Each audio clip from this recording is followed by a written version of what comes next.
Today I'm going to do an oil change on this truck. After I drain the oil, I'm going to install this. Sorry about the wind noise. It's a 2005 Dodge Ram 3500 with a diesel engine.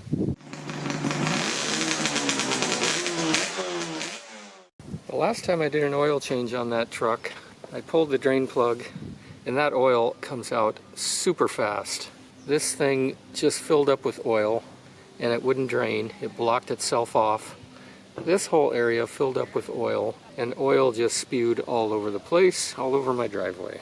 This oil change, I'm going to drain the oil into that tub. It's full of motorcycle parts right now, but it's going to become an oil drain pan. Here's what's inside this thing. Be careful with it, I don't want to drop it. So it has a little cover. This is a drain plug with a nice copper crush gasket. It has a cover that hand screws on with an O-ring. It's a valve. Right now it's closed. I'm going to pull the drain plug on the engine and drain the oil and install this drain plug. So future oil changes, I'll be removing this cap and then screwing this tube on here, and watch what happens right here. The green O-ring is starting to separate and this is going to drain the oil.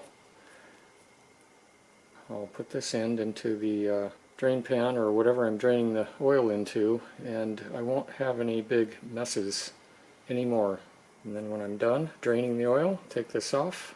That thing's closing. It'll be like that in the oil pan. And then put the... No! And then screw this cap on, which again, it has an O-ring, so I suppose if this seal fails, this O-ring will keep oil from draining out of the engine. That would be a horrible, horrible catastrophe, wouldn't it? This thing I bought directly from Gino's Garage, ginosgarage.com.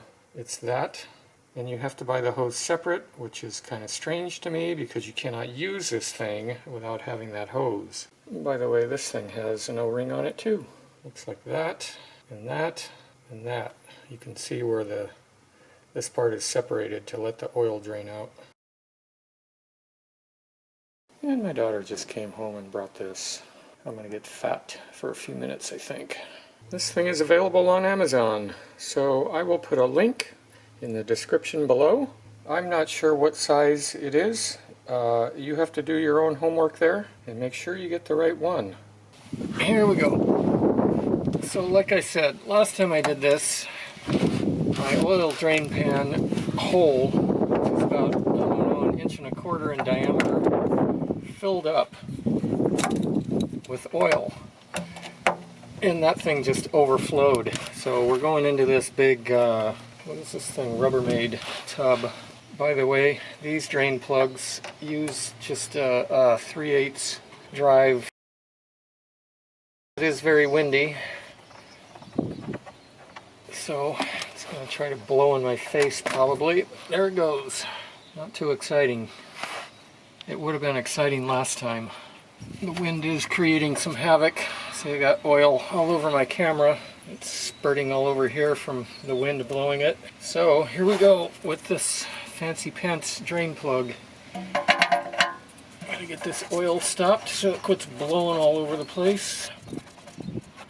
So one of the reasons I bought this one, there's several flavors of this type of thing on the market, but this one is as low profile as I could find. You can see that it's still is below this cross frame member.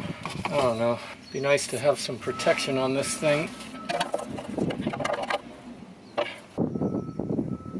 Alright, I guess in theory this thing is never coming off again. I'll have to keep checking it to make sure it's not leaking somehow, some way. Now the oil filter is tucked away somewhere over here. To remove the oil filter on this thing, I bought this guy. I saw people like removing the inner fender wells and stuff, but this seems to work. I use a couple of extensions. Let me show you what happens here. This is the passenger side, and the oil filter is up there. I seem to remember last time I used a garbage bag, so I'm going to loosen the filter not all the way, and then put a garbage bag around it and remove it to try to capture the oil coming down. And again, see if I can do it without making a big flaming mess. I really can't tell what's going on with the camera right now. I hope it captures this. So, like I said, I'm going to loosen it a little bit. It starts pouring oil out, I'll tighten it back up. It's loose. Now, I don't know about this. Can I do it? Nothing's coming out yet. The trick is keeping the bag up where it needs to be. Oh, there it goes. Huh. Didn't spill oil at all. Nice.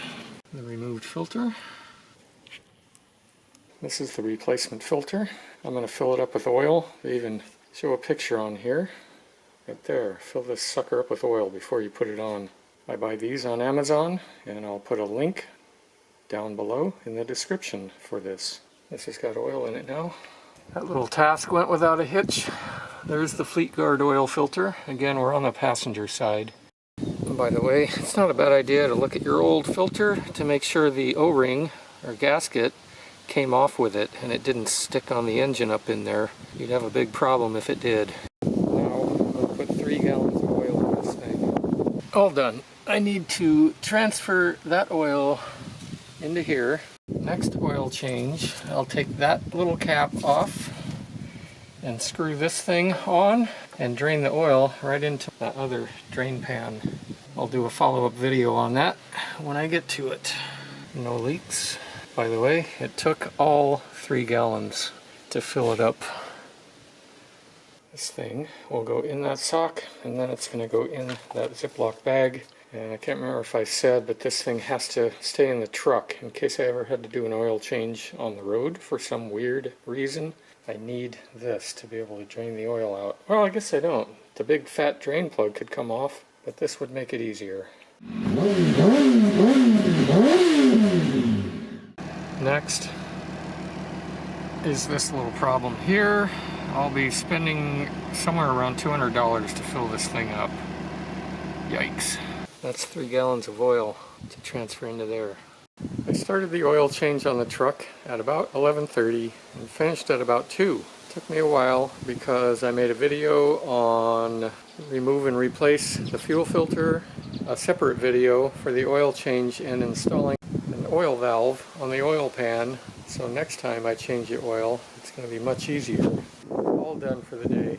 Now I'm going to smoke some hamburgers for dinner.